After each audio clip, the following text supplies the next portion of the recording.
Welcome to Conscious Conversations, a place where East meets West, a place where conversations and ideas will challenge your minds, expand your consciousness, awaken your heart, and make you think more deeply about yourself and the world. Hello, everybody. Welcome to Conscious Conversations. I'm Anthony Profeta, and I'm here, as always, with Wes Gordon. How are you doing this week, Wes? Good. Very good. Excellent. Happy to be here with you. And today we'd like to talk a little bit about this idea of being spiritual. And what is spiritual? Spirituality is really, when you think about the word, such a broad topic, a broad concept. It means so many different things, maybe to many different people. Some actually link it to the things that they do in their churches or their synagogues or religious organizations. Some link it to rituals and spiritual practices that they do that aren't associated with any form of religious organization. Some think spirituality is like a transcendent experience, while others might think that it's a search for the meaning or purpose of life. Some say it's our connection to something that's bigger than ourselves.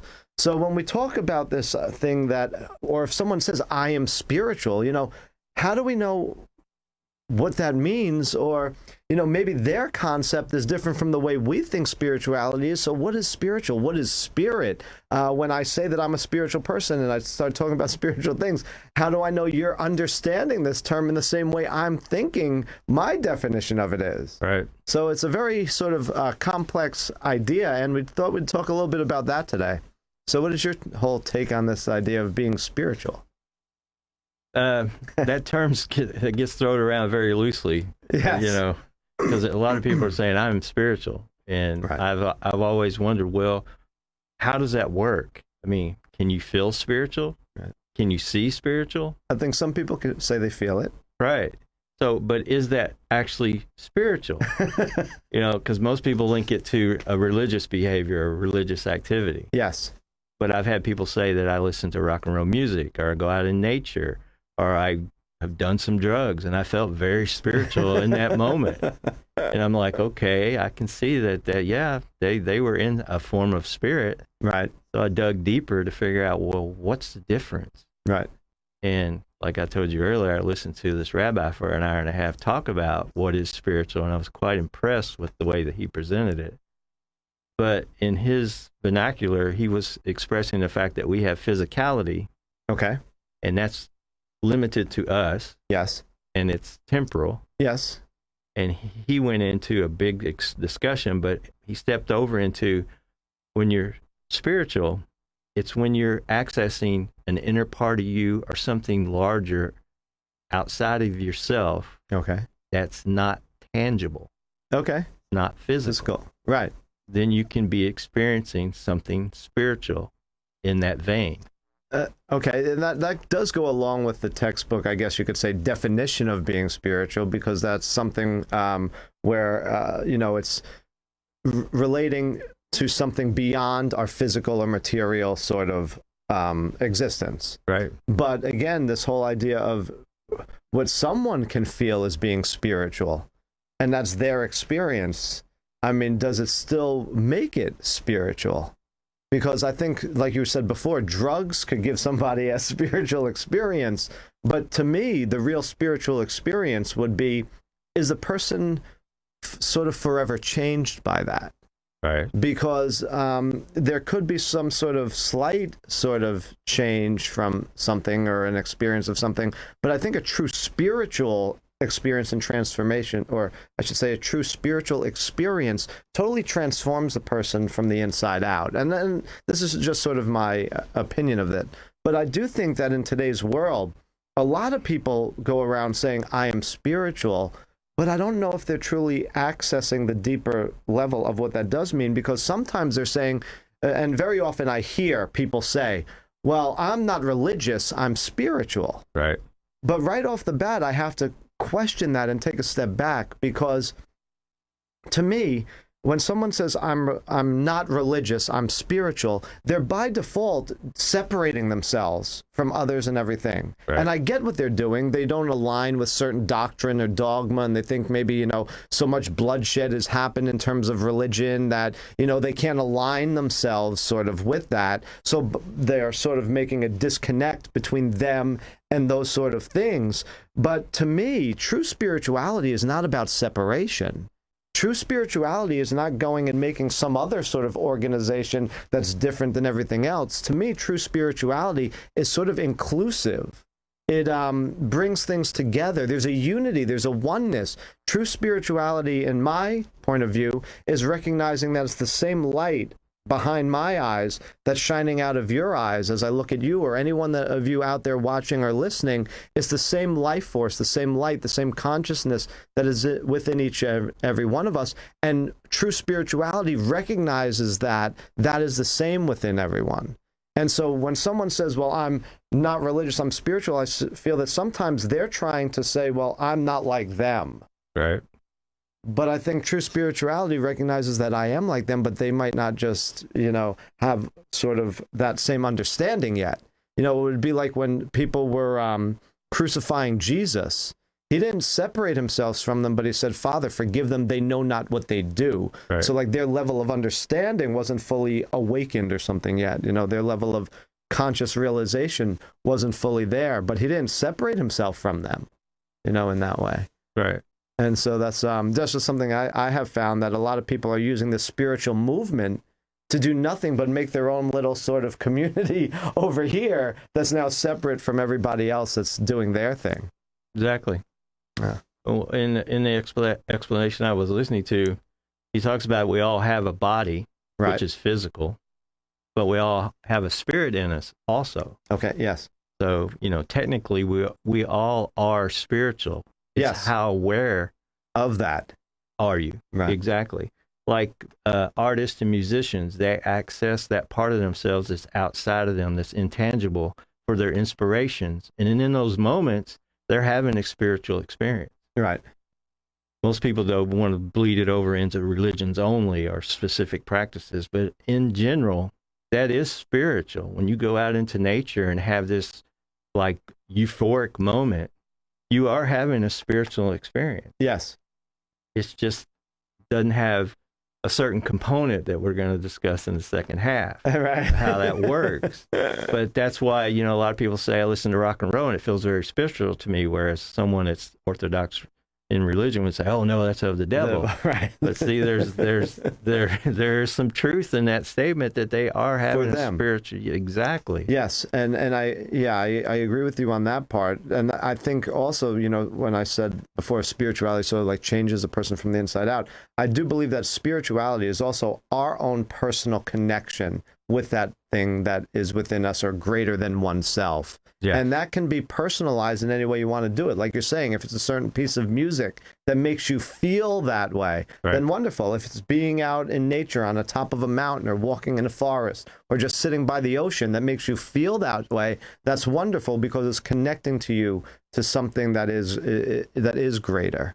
And so any of those things can be wonderful for, you know, accessing spirituality. But I think sometimes people think like spirituality has to look a certain way. Right. And that can be an issue with that. Yeah, and I see it go broad spectrum too. I've heard people say that, you know, the sexual act or things like that is spiritual. I had a spiritual moment. I felt spiritual in the presence of that other individual. We were so intimate. Yeah. No doubt there was a spiritual component there, but it's all centered around that person, that person's experience. And there's another level, because this spirituality, from what I was understanding, was like a lens. Right. It's like a stepping point where you're going to move beyond even that, Yes. even beyond that spirituality level. But most people get stuck in that arena and think, oh, this is it. You know? Yeah.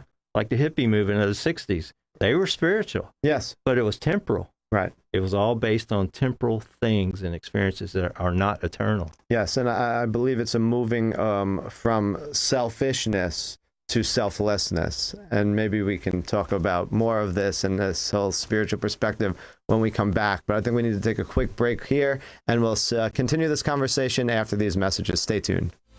Welcome back to Conscious Conversations. We're here today having a discussion about what is spiritual, and this whole idea when someone says, I'm a spiritual person, or if we say I'm spiritual or not religious, but I'm spiritual, what are we really meaning when we talk about this?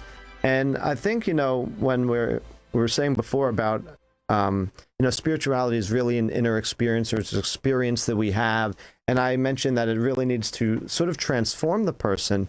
I believe that that's, from my perspective and my opinion, totally true, because someone can sit and meditate every day for an hour, but I don't believe that necessarily makes them a spiritual person. I believe somebody can go out and do yoga every morning, but I don't believe that necessarily makes them a spiritual person. You can dress in the beads and have the beads all over your wrist and look spiritual, but I don't believe that necessarily makes someone a spiritual person. My idea of being spiritual is, how are you thinking when you're not on your meditation cushion? Mm-hmm. How are you speaking when you're not on your yoga mat? How are you moving through your day? Are you really treating other people as you would want to be treated? Are you, if you think that love, compassion are the fruits of spirituality, then are you manifesting those fruits throughout your week? That would be my indication that somebody is a spiritual person, not because they have a bunch of beads on their wrist, or, sit and chant Om 1 hour out of every day. Right. Yeah, you bring up an excellent point, because in that discussion, it came up that you could be what you're terming spiritual and neglecting the other things of caring for other people, and you're actually spiritually selfish. Okay. Yes, it's all about me still. Yeah, it's all about you still. It's all about my practice. It's all about my meditation. Right. I don't care if you're on fire and dying. I have to do this. Get away. I'll talk to you later. Things like that. You're still practicing spiritual or doing spiritual activities, or what appear to be. Right. But that doesn't mean you're coming from where the real spiritual fruits will manifest. Yeah. And that's one of the big differences. Plus, it's temporal. Most people that are doing this journey, they're having these wonderful, exciting experiences, and they'll fight you to the tooth and nail if you say, well, that's not really spiritual. Oh, yes, it is. Well, I'm learning that, yes, it is a form of being spiritual when you have that type of connection to nature and, different things with music and stuff like that. But there's a deeper level that you need to go for the eternality of what the essence of what I feel like truly spiritual. And this guy summed it up very well when he said that spirituality is like a level of awareness or consciousness that helps you develop to that point, and then you step beyond that and beyond the intangible. Yes. In other words, you go out beyond yourself. And what the difference was, I see these people having these spiritual experiences. What's the difference in that? And he said, it's where it becomes holy and sacred. Oh, that's beautiful. And how to determine that it actually is holy and sacred is when it's not about you anymore. Right. It's about others. Yes. You're not, it's all, yeah. And I don't see a lot of people making that delineation or doing that in that way. Yeah, and that's a beautiful point. And that goes to right before the break where I mentioned that, moving from selfish to selfless. Yes. Not really concerned about me per se. Yes, there is an importance to us and our being, but, making it more to be of service and show love, compassion, kindness to those around us. There's a great British theologian. He was a great teacher back in the 60s. He's since dead. But his name is Alan Watts. Yes. And Alan Watts once said that too many people take spirituality as a medicine and not as a diet. And what he meant by that is they only run to it sporadically when they need something, like a medicine. You only take it when you're sick. Right. You don't take it your whole day or your whole life. Right. But your diet is what you're intaking on a daily, consistent basis. Yes. And to him, too many people were running to spirituality like a quick fix, or only when I need something, or my life isn't going well today, so today I'll pray. But he said you need to turn it into it becoming a diet, where it's now like a part of you, and you're manifesting this and living this it's spirituality is a lifestyle. It's a whole way of living. And it's showing forth that fruit that comes from it, the patience, the love, the compassion, the loving kindness, the kindness, all of those qualities in our daily walk. Yeah, it was brought up the fact that esoterical or that out of body, that bigger than you experience is necessary, but you're supposed to bring that heavenly energy back into this earth, and ground it and make it manifest in a way that contributes to the well-being of all, not just you. Right. And that's where I see a lot of that seems to be missing. But when you can develop that ability to that level, that's where, you're living by the fruits of the Spirit. Your life is transformed, and people can sense that and feel that in you. You're not coming from a selfish me place. You're coming from a loving, the world is being manifested or controlled in a way that is divine. Right. You've tapped into that, and you're sharing it and expressing it. You're a light. Yes. And like you just said, sharing that with the world. It said that you are a light, don't put it under a basket or a bushel, but let your light shine forth before all men. So it is sharing that spirituality with all of those that are around us. But let me just ask you, we're using this term spirituality. We're talking about having a spiritual experience, and spirituality means of the spirit. So how can people touch something that when we talk about spirit, that seems like sort of like intangible? It is intangible, and it takes a direct one-on-one inner experience with yourself. You've got to become to know your inner self. Yes, and you develop abilities, which what I call you can see without eyes. Okay, you have an inner vision that doesn't require sight.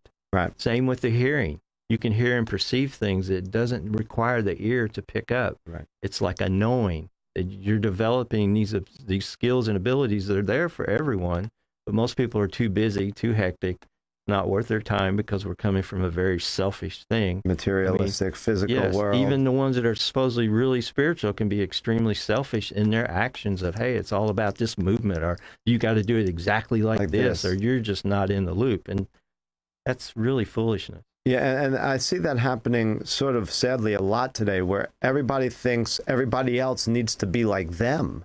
Yeah. And it's like everybody has to be a cookie cutter, all believe the same thing, all live the same way, all following the same path. But that's not actually true in terms of our spiritual relationship that we can have with spirit or God, or whatever you want to label that. And for me to touch that, when I think of spirit, I sort of communicated in a way when people say, well, what is spirit? Mm-hmm. I liken it in terms of energy. But again, people say, well, what is energy? But to me, the way I look at it is from the scientific perspective of Albert Einstein and all the great scientists. They said that, this world that we live in, this world of form, is really not true reality. The true reality is that everything is energy. Everything is an energetic vibration. And so to me, spirituality or spirit is equated, in my point of view, with this concept of energy, but of course a much heightened level of energy that we can access. You can tap into the energy of heat. You can tap into the energy of of radio by tuning to the right dial. And I believe that we can tune into spirit, attune ourselves to spirit and spiritual things by doing practices, doing things that help us to sort of connect to that level of energy or consciousness, however you want to think of that. Because, our ancient ancestors didn't have the same fields of study that we have today. They didn't have biology and chemistry and quantum physics that talk about this world in very unique terms and ways. So, but if you think of like the Native Americans, they would go and say, that there's spirit in everything. There's spirit in the rocks, the trees, the rivers, the sun, the moon, the stars, the clouds, all of that. There's spirit within it all. And that's no different than Albert Einstein and the scientists saying, well, the rocks, the trees, the sun, the moon, the stars are a form of energy. Now, the difference between my view of spirit energy and a rock energy is that spirit has a compassionate self-awareness, knowing to it, and a love to it that you don't really get from tuning into the energy of the rock. Right. And I believe that you can feel that love when you do connect to spirit and God and those things, that it pours into you. Yes. And then you can manifest and shine that light and that love to others around you. You become a channel for it. Yes, living spiritually is very tricky with your ego and your physicality, because you can't fight your way to heaven, but you can surrender yourself to heaven. Right. Yeah, surrender. And that's really one of the biggest sticking points, is most people don't realize how strong-willed and fighty they are when it comes to anything outside of their realm. Right. And not realizing that if you would just surrender and go inside and feel that it's just this heavenly, eternal thing is there, wanting to speak with you, connect with you, and commune with you 24/7. But we push it away constantly. Right. Out of fear. Yes. And the other thing, going back to one more thing, is that what we said before is people think spirituality needs to look a certain type of way. Yes. So people think like, well, if you're spiritual, you can't get angry. If you're spiritual, you can't do this, you can't do that. Right. But I mean, if you look back at all the sort of great spiritual teachers that many people say were great spiritual masters, they had emotions. They got angry. They cried. They did things that many people would say weren't spiritual. I mean, if anyone saw Jesus going into the temple, flipping over all those money changers' tables and, letting loose the animals that they were selling in the temple, people would say, well, that's not very spiritual. Right. But so it doesn't mean that there's not human emotions and conditions involved in the spiritual living. And if people think that spirituality means you got to walk around all day with your hands folded and have a pious look on your face, please spare your friends and family that. Right. Because that's not what it's really all about. Right. And there are things that, might come through in our human experience that, we think spirituality needs to be like this, but no, not necessarily. Exactly. And above all, it's a personal one-on-one experience, and only you can know when you're touching that divinity within you. No one can make that decision for you. It's the work you have to do within yourself. That's right. The only way it works. If you try it any other way, you're just fooling yourself and wasting your time. Right. But again, that does go back to, how you said you can't fight your way into heaven. That this path, like you said, isn't an easy one. They say narrow is the way that leads to life. Few there are that find it. And in today's world, we're often pulled off of the spiritual path very easily. But I want to say to all of you that if you feel you've stumbled or fallen at any time, don't feel guilty about that. Just dust yourself up, get up, and start trying again. Always. That's what it's really all about. If you think about it, even Jesus fell carrying his own cross. So as we move through this life, just know that. But we thank you all for listening today, for watching. Please leave your comments below. Let us know what spirituality is to you. What makes you feel spiritual? What is part of your spiritual practice? And what is spirit to you? Thank you. Have a very blessed and beautiful day, and we look forward to you tuning in with us again next week.